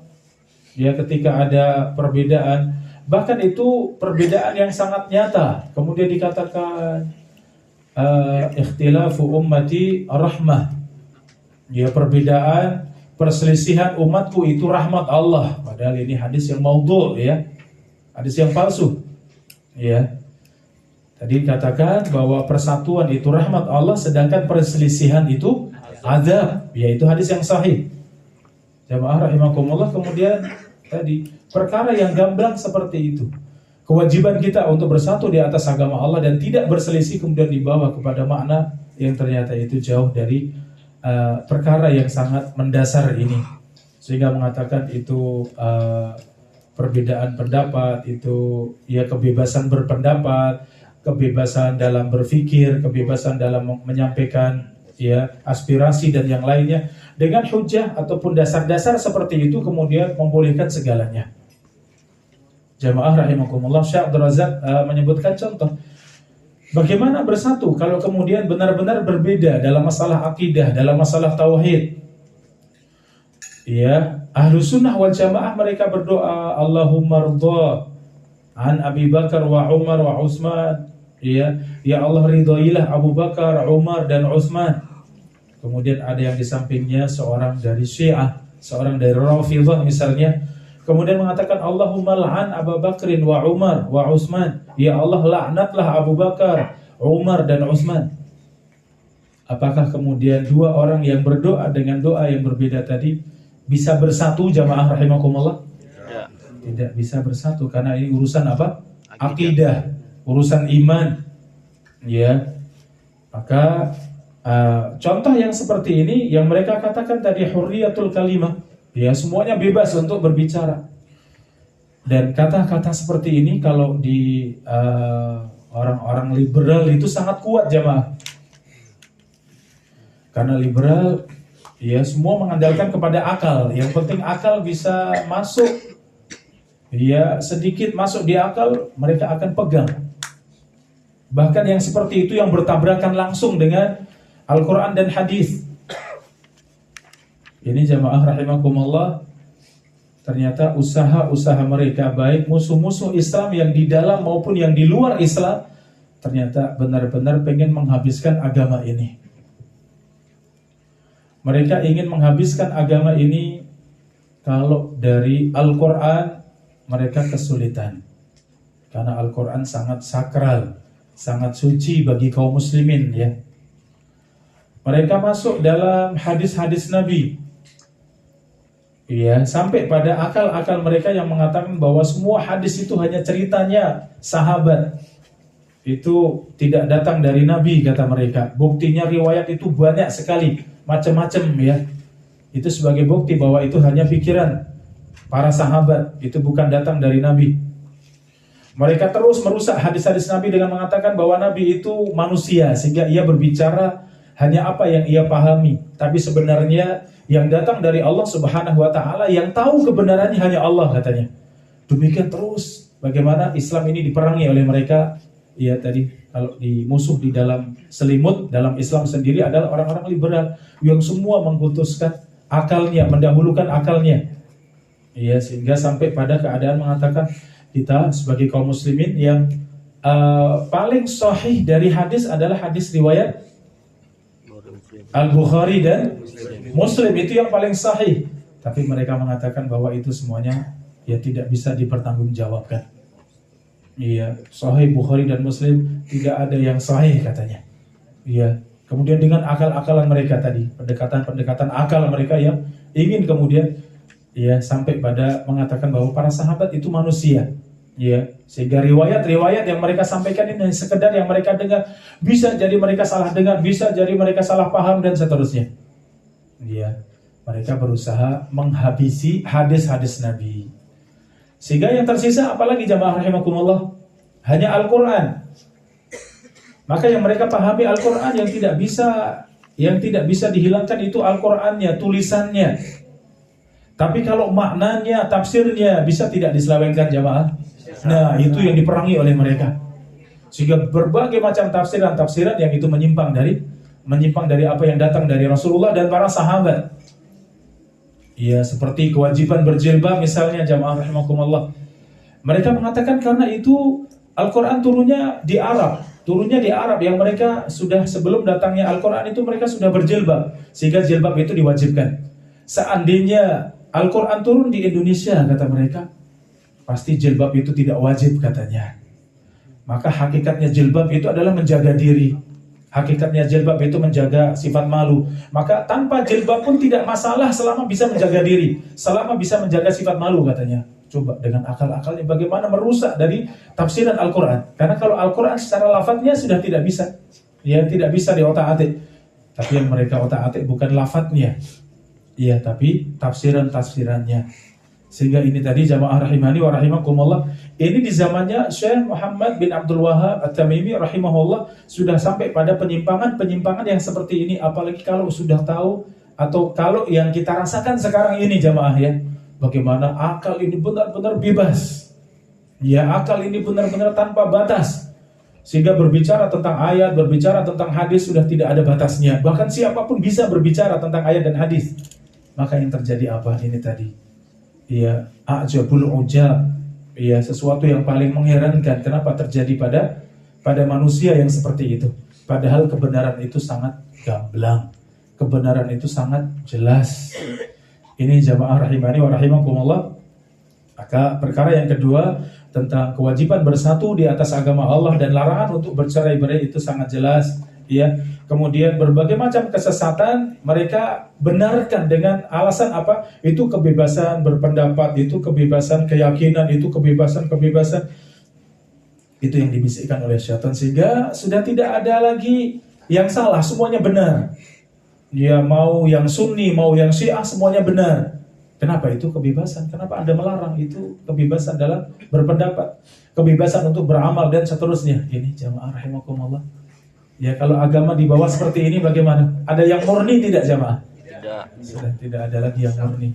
Iya, kita ya, dengar di mana saja mungkin berbeda-beda. Kalau yang kiai sana mengatakan ini, kalau yang dai yang di sana mengatakan ini, mungkin kita bingung. Kalau bukan karena apa? Hidayah. Kalau bukan karena hidayah Allah Subhanahu wa taala, ya, petunjuk Allah Subhanahu wa taala, sungguh yang demikian ya, jadi perkara yang membingungkan. Baik, kita tambahkan satu lagi, ya, ketiga, jamaah rahimakumullah, sudah ngantuk belum? Belum. Iya, tenang mendengarkan ya. Saja. Iya. Bukan tenang yang mendalam ya. Bukan, alhamdulillah. Oh, ada laparnya ya. Alhamdulillah, panitia sudah siap? Masya Allah. Tambah satu lagi ya jamaah rahimakumullah, karena ada 6, kita selesaikan yang ketiga. Min tamamil istima' as-sam'u wa ta'ah. Sempurnanya bersatu di atas agama Allah adalah as-sam'u wa ta'ah, yaitu mendengar dan mentaati pemimpin kaum muslimin. Liman ta'ammara alaina, siapapun yang menjadi pemimpin kita dari kaum muslimin. Walau kana abdan habasyiyah, walaupun yang memimpin itu budak dari Habasyah, budak dari Afrika, dari Ethiopia. Yang disebut dalam hadis yang lain, walaupun itu budak yang rambutnya itu keriting, ya seperti kismis, seperti zabib, kata Nabi. Selama ia memimpin, fasma' wa ati', maka dengarkan dan taati. Ini Rasulullah katakan pada siapa hadis yang seperti ini? Kepada para sahabat yang mereka Quraisy, para sahabat dari Quraisy. Ya, sukunya Nabi, ya, dari kabilah-kabilah Quraisy. Rasulullah katakan ini, ya, tetap mendengarkan, tetap taati, walaupun yang memimpin kalian adalah budak dari Ethiopia, budak dari Afrika, yang berkulit hitam, yang berambut keriting. Fasma' wa ati', kata Nabi, taati dan dengarkan selama ia memimpin kalian. Jamaah rahimakumullah, kepemimpinan di dalam Islam diperoleh dengan salah satu dari 3. Yang pertama, ya, yang pertama itu dari pemberian dari yang sebelumnya, pengukuhan dari sebelumnya, seperti pada ya kerajaan misalnya, atau khalifah. Rasulullah sudah berwasiat, khalifah setelah Rasulullah siapa? Abu Bakar. Abu Bakar juga berwasiat, setelahnya siapa? Umar. Maka ini dengan wasiat, maka terjadilah kepemimpinan di dalam Islam. Atau dalam kerajaan ya, kepada putra mahkota dan seterusnya, ini juga kepemimpinan yang sah di dalam Islam. Kemudian yang kedua dengan jalan ya, dengan jalan demokrasi seperti yang terjadi. Sistemnya tidak syar'i, tidak sesuai dengan Islam, tapi kalau terjadi karena sebab itu, maka Kaum muslimin semuanya wajib taat kepada pemimpin kaum muslimin. Ya, kemudian sebab yang terakhir yaitu dengan kudeta, dengan perang. Ketika dengan perang kemudian satu menang dan menjadi pemimpin, maka seluruh kaum muslimin wajib taat kepada pemimpin baru tersebut dan tidak boleh menyelisihi. Ini jamaah rahimakumullah. Karena kalau dengan memberontak tadi kemudian membolehkan untuk memberontak lagi, bolehkan untuk menggulingkan lagi, yang terjadi apa? Peperangan yang terus menerus tidak akan ada hentinya. Makanya kalau sudah jadi pemimpin dengan jalan apapun, maka kewajiban kita kaum muslimin as-sama' wa ta'ah, mendengarkan dan mentaati pemimpin tersebut. Selesailah fitnah, selesailah peperangan di antara kaum muslimin. Ini yang seharusnya. Maka jamaah rahimakumullah, Rasulullah SAW ya sampai memberikan catatan seandainya yang menang, yang menjadi pemimpin atas kalian adalah seorang budak, seorang hamba sahaya, ya, yang ternyata itu Habasyi, bahkan dari negeri Afrika, ya, maka fasma' wa ati', maka dengarkan dan taati.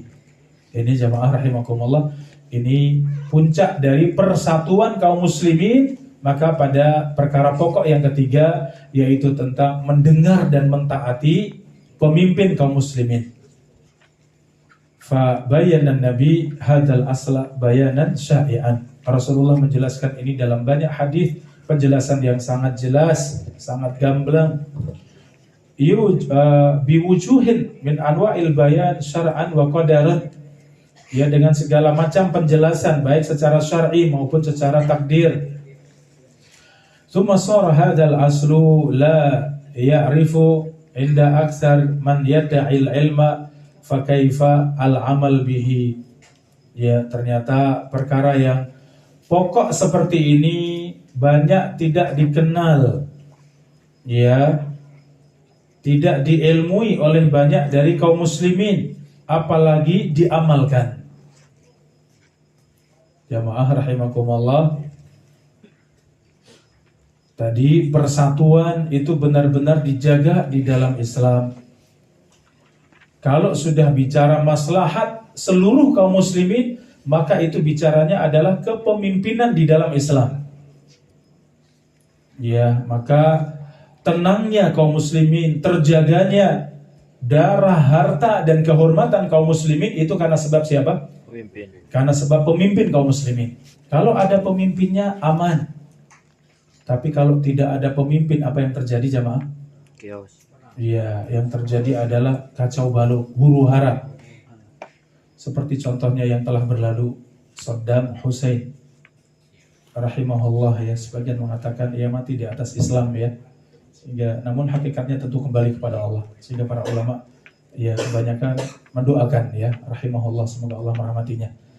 Pada kejadiannya bagaimana masa kepemimpinannya, bagaimana keadaannya? Sangat aman, sangat diktator, ya, dari sisi itu, dari, ya, sikapnya di dalam memimpin. Tapi ketika masih ada beliau memimpin, bagaimana negeri? Ya, aman, tentram, ya, masih tetap lebih baik, jauh lebih baik daripada setelah beliau digulingkan, setelah dihukum mati. Apa yang terjadi setelahnya? Huru hara yang berkepanjangan, peperangan di antara kaum muslimin. Iya, rasanya dulu pengen, ya, pemimpin yang baik, pemerintahan yang baik. Ya, seperti di Suriah contoh yang lain. Ya, ketika sebagian yang pengen menggulingkan pemimpin yang ada, padahal mungkin Islamnya pemimpin tersebut tentu sangat buruk. Ya, bahkan lebih condong kepada memusuhi Islam, ya. Tapi itu pemimpin kaum muslimin. Bagaimana dengan kaum muslimin yang jumlah mereka dianggap kuat untuk melawan, ternyata kemudian melawan? Apa yang terjadi jamaah?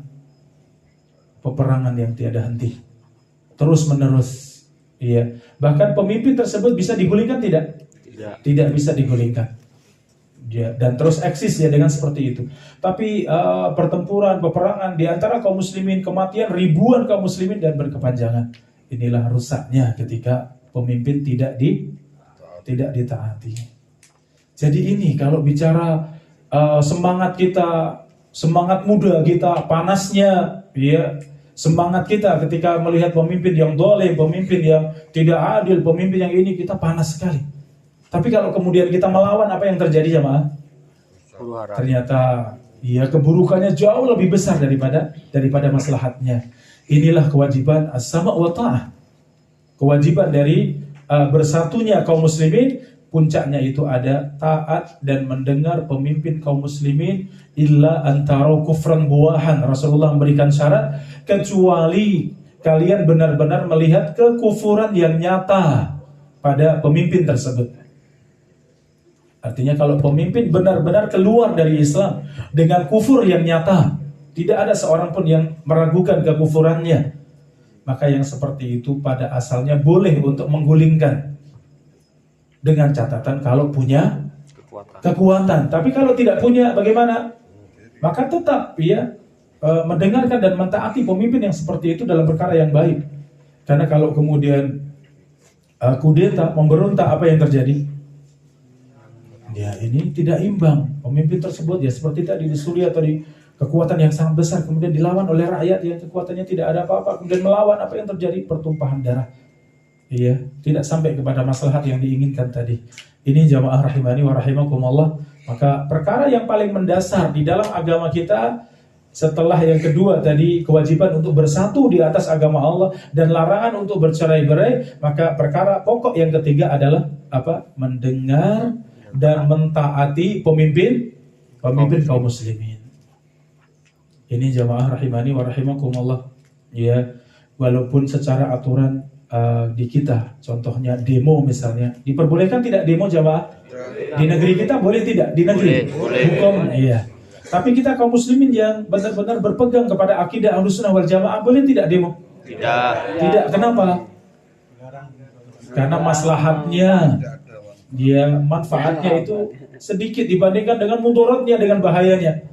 Kalau kita bicara ya tadi jiwa muda kita, semangat muda kita, ayo kita berangkat seperti itu ya. Pokoknya gaspol ya seperti itu.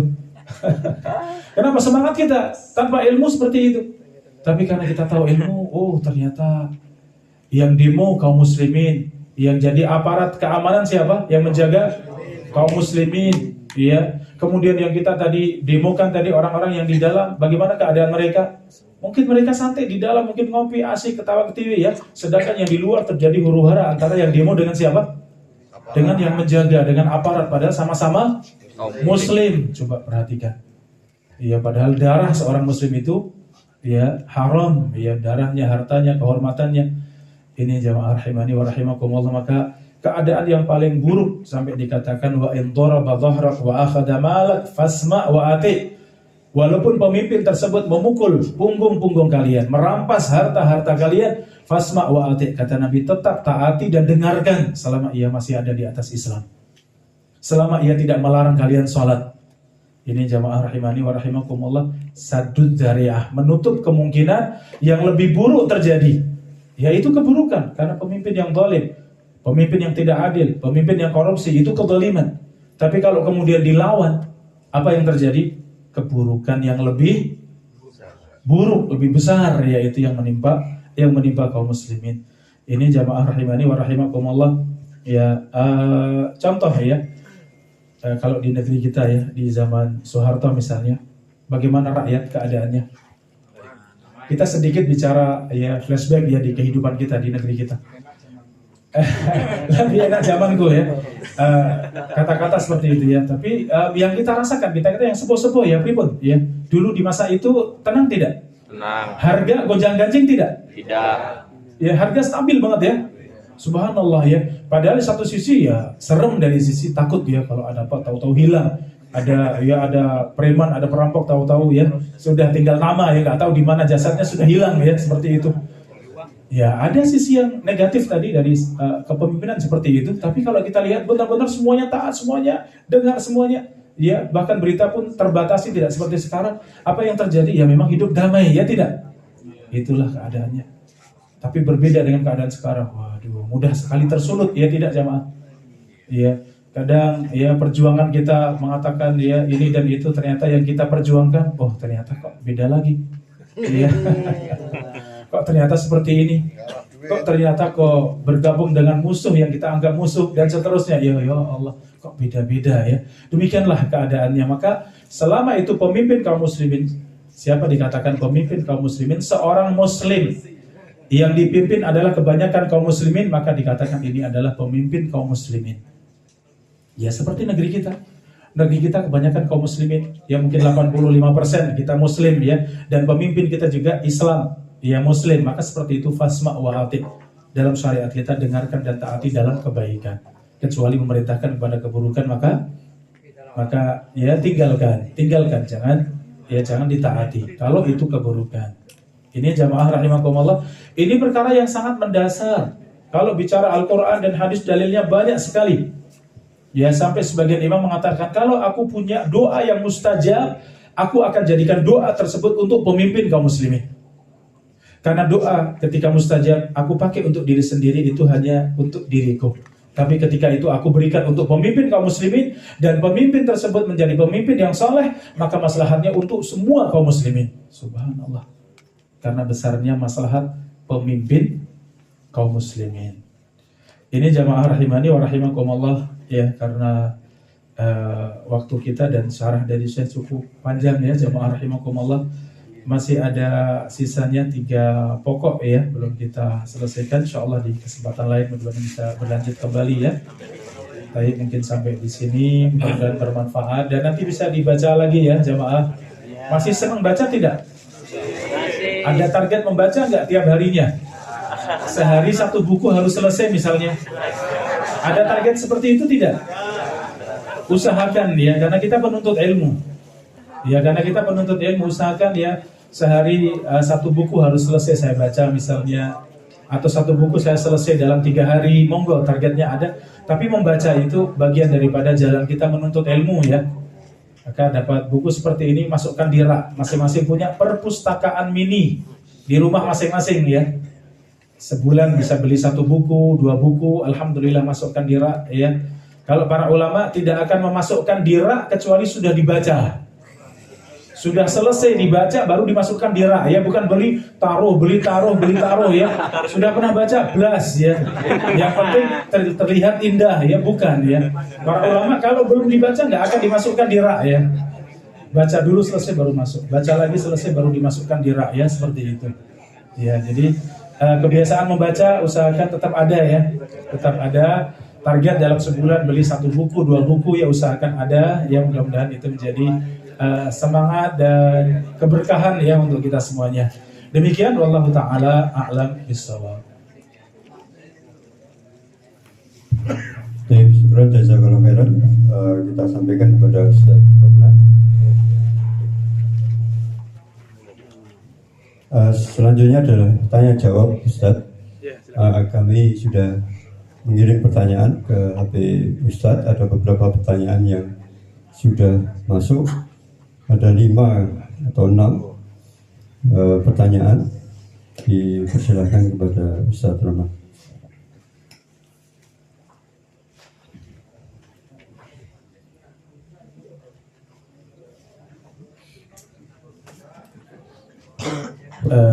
Tadi pertanyaan. Assalamualaikum. Waalaikumsalam warahmatullah. Saya pernah tahu kalau ada tawaf muterin kuburan. Bagaimana hukumnya? Apakah syirik besar atau bagaimana? Ya jamaah rahimani wa rahimakumullah. Tadi yang kita sebutkan ya, perkara tauhid itu sangat jelas. Perkara syirik kepada Allah juga demikian, sangat jelas. Tapi syaitan di dalam menggelincirkan manusia itu juga ya tadi dirasa ya seakan itu sangat kuat. Mungkin yang tawaf di kuburan ini merasa sedang mengagungkan siapa? Orang soleh. Penghuni kuburan, sedang mengagungkan orang soleh, sedang menunaikan haknya orang soleh. Ya, sehingga semangat sekali. Ya, saya mengabdi kepada orang soleh. Saya siap untuk mengagungkan dan memuliakan orang soleh. Banyak manusia yang tidak tahu bahwa ini adalah bagian dari mengagungkan orang soleh misalnya, sehingga tawaf di kuburan. Padahal tidak ada tawaf kecuali di mana jamaah? Ka'bah. Di Ka'bah. Tidak ada sa'i kecuali di mana? Safa dan Marwah. Ada tidak di tempat yang lain? Rasulullah pernah tidak ke tempat yang lain? Tawaf dan sa'i di tempat lain? Tidak. Wukuf ada tidak selain di Arafah? Bermalam ada tidak selain di Musdalifah dan Mina, jamaah? Demikianlah Islam menyebutkan tentang tempat, waktu, hitungan, jumlah, tata cara, semuanya ini syariat Islam satu paket. Al-yauma akmaltu lakum dinakum, pada hari ini aku sempurnakan Islam menjadi agama kalian. Maka paketnya paket lengkap, paket sempurna seperti itu. Tidak boleh ditambah-tambahi, tidak boleh dikurangi. Inilah sempurnanya agama Allah Subhanahu wa taala. Ya, maka tadi kalau ada yang tawaf ya di kuburan, kalau di negeri kita apa yang ada? Kalau pergi ke Gunung Kawi biasanya cari apa? Cari pesugihan ya, cari tuyul katanya. Ada transaksi jual beli ya, yang paling cerdas harganya lebih mahal ya. Ya boleh tidak seperti itu jamaah? Minta tolong kepada jin seperti itu boleh tidak? Tidak ya. Jika di tempat seperti ini banyak jin tidak jamaah? Banyak. Ya Allah alam ya, tapi insya Allah jin muslim ikut hadir ya, insya Allah saudara-saudara kita jin sunnah, jin muslim insya Allah ikut hadir ya bersama dengan kita insya Allah ya. Jadi kehidupan manusia dengan jin sama ya, sama-sama Allah perintahkan untuk beribadah kepada Allah di atas ilmu, di atas Al-Quran dan sunnah ya. Bedanya kita tidak melihat mereka, sedang mereka melihat kita. Jadi tadi ibadah apapun yang tidak ada dasarnya maka itu ya dilarang ya. Kalau tawaf tadi sekedar dianggap itu ibadah maka itu bid'ah. Tapi kalau tawaf tadi sambil meyakini bahwa itu adalah mendekatkan kepada si wali yang ada dalam kuburan atau bagian dari ibadah kepada wali dalam kuburan maka itu syirik akbar. Ya demikian, Allah Ta'ala a'lam bishawab. Baik, berikutnya, bagaimana kalau kita punya hajat selain kita sendiri yang berdoa, bolehkah minta tolong ke saudara, teman atau siapa saja untuk mendoakan? Jamaah rahimakumullah, ini bagian dari tawasul yang diperbolehkan. Tawasul yang diperbolehkan ada 3. Ya, yang pertama tawasul dengan amal soleh yang kita kerjakan. Tawasul itu menjadikan sesuatu sebagai wasilah, sebagai perantara. Maka perantara di dalam doa kita adalah perantara amal soleh. Ya Allah, aku mengerjakan amal soleh yang ini, mudah-mudahan ini benar amal yang soleh. Engkau terima ya Allah di sisimu. Jika demikian maka mudahkan urusanku. Jika demikian maka sembuhkan aku dari penyakit. Boleh tidak jamaah? Boleh. Ini tawasul dengan amal soleh. Ya Allah, aku pernah bersedekah dengan 100 juta misalnya. Tidak ada seorang pun yang tahu kecuali hanya Engkau ya Allah. Jika ini benar-benar ikhlas untukmu ya Allah, maka mudahkan urusanku yang ini. Boleh tidak seperti itu? Boleh, itu tawasul dengan amal soleh. Ya Allah, aku pernah sholat malam. Ya, dan aku jaga selama sekian dan sekian misalnya. Dan itu jika Engkau terima ya Allah, jika itu ikhlas karenamu ya Allah, maka sembuhkan aku dari penyakit ini. Boleh tidak? Boleh, itu tawasul dengan apa? Amal saleh. Yang kedua, ya tawasul dengan orang saleh yang masih hidup. Ya, ini yang kedua, tawasul yang syar'i, tawasul yang boleh, yaitu dengan orang saleh yang masih hidup, datang pada orang saleh atau menelpon atau menghubungi, tolong Kiai Fulan, Ustadz Fulan ya, anak kami sedang sakit, ya tolong mohon untuk didoakan misalnya. Boleh tidak seperti itu? Boleh. Ada orang yang kita percaya orang saleh, orang yang baik, insya Allah kemudian datang, saudaraku, ya aku mohon antum bisa mendoakan. Ya saya sedang sulit, saya sedang ada masalah. Mudah-mudahan Allah cepat angkat masalah saya misalnya. Boleh tidak? Boleh. Kalau orang saleh yang masih hidup, yang hadir bersama kita. Tapi hidup tapi tidak hadir, boleh tidak? Dari sini kita panggil-panggil, wahai Syekh Badawi, wahai Syekh Badawi, ada di Mesir dan masih hidup. Boleh tidak kita panggil-panggil? Itu tidak hadir, itu tidak boleh. Ya, kecuali panggil-panggil dengan HP ya memang dengar ya. Tapi kalau panggil-panggil dalam doa kita, ya Allah Syekh ya, tolong mudahkan urusanku. Padahal ia ada di Mesir, ada di Saudi, ada di Palestina misalnya. Boleh tidak? Tidak boleh walaupun masih hidup. Apalagi yang sudah mati. Boleh tidak? Syekh Abdul Qadir Jalani, tolong mudahkan kami urusan. Boleh tidak? Ini yang disebut tadi syirik akbar ya, itu tidak boleh. Jadi tawasul dengan orang yang masih hidup, orang saleh yang masih hidup yang hadir bersama kita itu boleh. Kemudian yang ketiga yang diperbolehkan tawasul dengan asma Allah. Ya, tawasul dengan asma dan sifat Allah. Ya, wahai Allah yang maha kuat. Ya, kuatkan sifat lemahku yang ini. Berikan aku pertolongan pada yang ini. Itu tawasul dengan nama Allah, tawasul dengan sifat Allah. Boleh tidak jamaah? Boleh. Ini yang syar'i yang terakhir yang diperbolehkan. Ya, ini. Jadi tawasul yang diperbolehkan termasuk yang Anda tanyakan. Demikian. Adapun tawasul yang lain. Ya, tawasul dengan Nabi boleh tidak? Tidak. Tidak boleh. Jangan ragu-ragu kali ini kok ragu-ragu atau ngantuk. Tawasul dengan Nabi boleh tidak? Tadi ya Rasulullah, wahai Rasulullah, engkau yang mendengar, engkau yang mendengarkan bisikanku, boleh tidak? Karena tidak ada yang mendengar kecuali Allah. Adapun Rasulullah manusia seperti kita sebagai hamba. Kelebihannya adalah utusan Allah yang wajib kita ikuti dalam semuanya. Ya, ini jamaah rahimakumullah. Kemudian pertanyaan berikutnya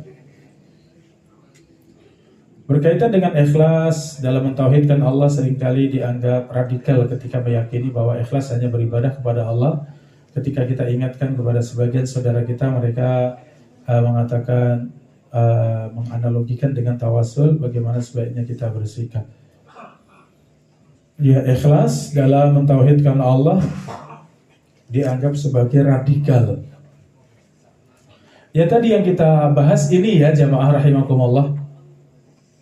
Ya, kita yang benar-benar ikhlas hanya kepada Allah, mentauhidkan Allah, dikatakan itu tidak mengagungkan orang-orang saleh, tidak menunaikan haknya orang-orang saleh, karena tidak berdoa kepada orang saleh, karena tidak tawaf di kuburan orang saleh, ya, sehingga dikatakan tidak menunaikan haknya orang-orang saleh. Ini semisal ya dengan julukan apapun, sebagian mengatakan radikal ya, kalau kita yang berpegang kepada Al-Quran dan Sunnah, mengamalkan seutuhnya Al-Quran dan Sunnah, kemudian mereka mengatakan itu fundamentalis, itu radikal, itu teroris dan yang lain. Waliyadzubillah, itu semuanya tadi pihak yang kedua atau pihak yang ketiga yang namanya syaitan yang menghiasi kebenaran menjadi kebatilan dan yang batil itu menjadi kebenaran. Waliyadzubillah. Pertanyaan berikutnya, sebagai seorang hamba apa saja yang harus dihindari agar tauhid ini tetap terjaga? Masya Allah. Ya jamaah rahimakumullah, tauhid lawannya adalah syirik. Maka menjaga tauhid adalah sempurnakan tauhid kepada Allah. Karena dengan tauhid seorang masuk dalam surga tanpa hisab, tanpa azab. 3 golongan kaum muslimin. Yang pertama masuk surga tanpa hisab, tanpa azab. Yang kedua masuk surga dengan melewati susah payahnya hari kiamat. Ada yang ketiga masuk surga dengan melewati neraka Allah Subhanahu wa taala. Ada 3 golongan. Golongan yang pertama masuk surga tanpa hisab, tanpa adab, yaitu yang sempurna tauhidnya kepada Allah. Ia tinggalkan segala bentuk kesyirikan kepada Allah dan ia sempurnakan dengan menjalankan semua kewajiban kepada Allah dan bersungguh-sungguh di dalam berpegang kepada sunnah Nabi SAW. Ia sangat menjaganya. Ya, maka yang demikian sempurna tauhidnya dan sempurna agamanya, maka ia masuk surga tanpa hisab, tanpa azab. Ya, kelompok yang kedua yaitu mereka ahli tauhid, sangat menjaga tauhidnya, menjauhkan dari kesyirikan kepada Allah, tapi sisi yang lain kadang ia meninggalkan kewajiban, kadang berbuat dosa, kemudian bertobat lagi, kadang berbuat dosa. Demikian masih banyak ya dari kewajiban yang terkadang ditinggalkan kemudian bertaubat. Sunnah-sunnah juga terkadang jarang dikerjakan, maka seperti ini masih menjalani proses yang sulit pada hari kiamat, kecuali ampunan Allah, kecuali rahmat Allah ya. Kalau tidak maka melewati susah payahnya hari kiamat, matahari di atas kepala, keringat yang bercucuran dan seterusnya. Walaupun dengan kesusahan pada hari kiamat tadi akan menghapuskan semua dosa-dosanya sehingga ia masuk dalam surga, tidak mampir dalam neraka. Kelompok yang ketiganya harus masuk di dalam neraka. Siapa? Yang membawa dosa-dosa, ya, membawa banyak dosa, sehingga segala kesulitan tidak menghapuskan semua dosa-dosanya. Ternyata masih ada dosa-dosa yang harus dihapuskan di dalam neraka, maka pada asalnya ia masuk di dalam neraka kecuali karena rahmat Allah, karena ampunan Allah Subhanahu wa taala, atau karena syafaat dan yang lain ya. Ini jamaah rahimakumullah, sehingga tadi pertanyaan panjenengan tadi bagaimana menjaga tauhid? Jaga ya. Bagaimana menguatkan tauhid? Pelajari tauhid, kitab-kitab tauhid pelajari dengan baik dan sempurnakan tauhid, dan tinggalkan lawan dari tauhid yaitu syirik baik besar maupun kecil ya. kemudian sempurnakan dengan kewajiban, ya, dan setelah itu jaga yang sunnah-sunnah. Istiqomah seperti ini insya Allah sempurna tauhid kita. Wallahu ta'ala a'lam. Kemudian as-sam'u wa ta'ah, apakah termasuk di dalamnya mendengar berita resmi hanya dari pemerintah saja? Jamaah rahimakumullah, terkait dengan berita, ya, di dalam Islam sebenarnya berita buruk tidak boleh disampaikan. Berita membunuh, berita mencuri, berita minum khamr, berita berzina dan yang lain ini dalam Islam tidak boleh diberitakan. Karena semakin banyak berita, semakin kecil dosa tersebut di mata atau di hati kaum muslimin. Mendengar berita membunuh, coba bayangkan zaman dulu ketika TV masih hitam putih. Ya, bapak-bapak yang hadir, yang sepuh-sepuh, yang senior ya. Kalau yang tidak mengalami televisi hitam putih berarti Anda masih muda ya.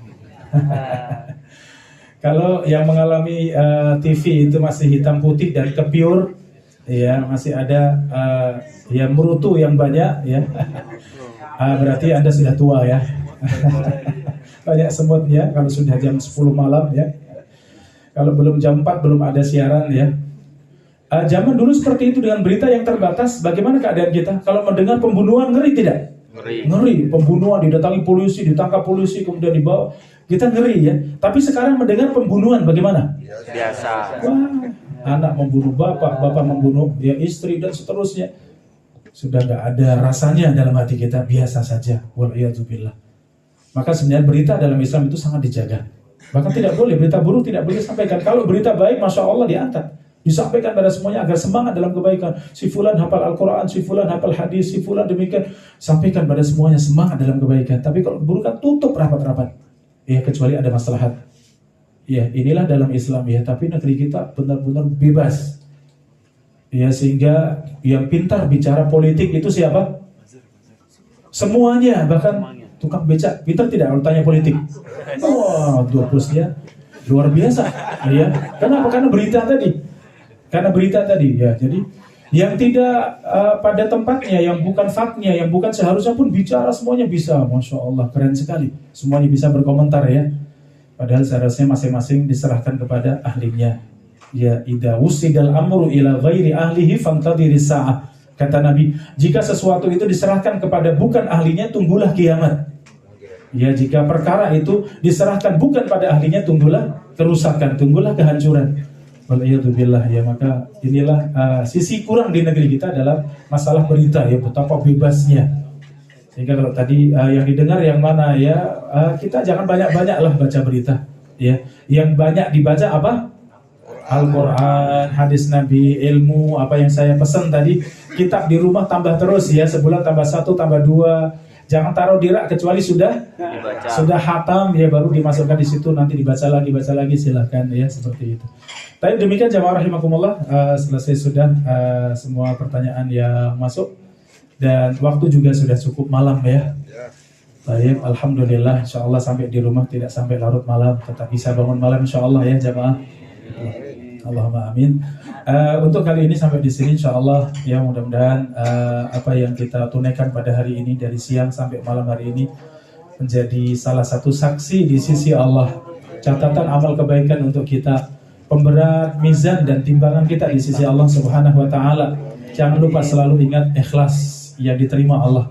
Tidak ikhlas tidak akan diterima Allah Subhanahu wa taala. Maka selalu ingat ikhlas, selalu luruskan hati kita semuanya, saling menasihati di antara kita untuk selalu ikhlas karena Allah Subhanahu wa taala. Demikian Allah taala a'lam bishawab. Ada kurang lebihnya mohon maaf. Wabillahi taufik wal hidayah. Assalamualaikum warahmatullahi wabarakatuh. Waalaikumsalam warahmatullahi wabarakatuh. Syukron jazakallahu khairan. Kita sampaikan kepada Ustadz Muhammad Romlan LC MK Taala yang telah menyampaikan faedah ilmu